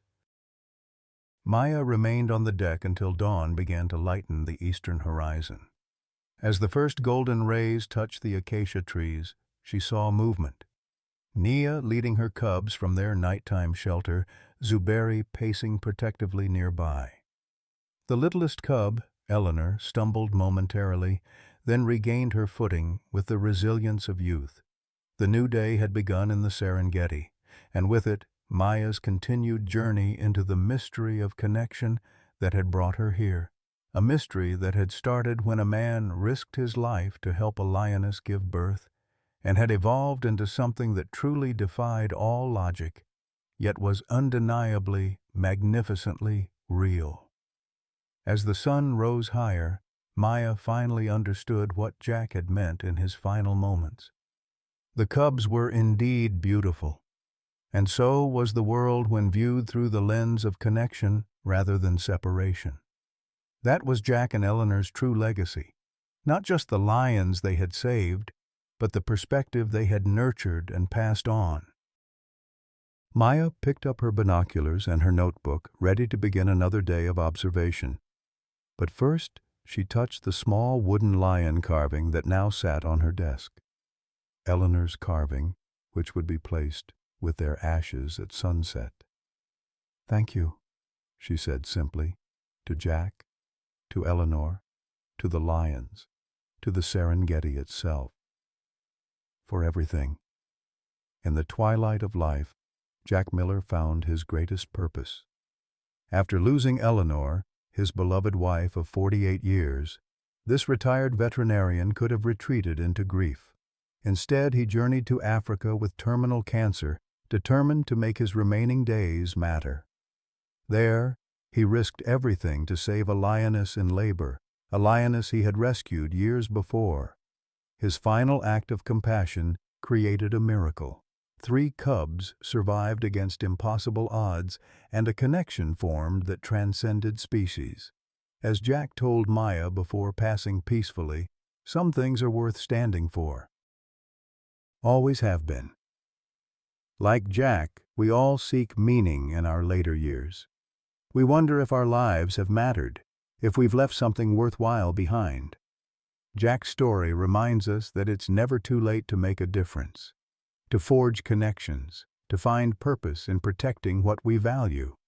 Have you experienced a moment where you discovered new purpose later in life? Or perhaps you felt a special connection with an animal that defied explanation? Share your story in the comments below. Your experience might be the inspiration someone else needs today.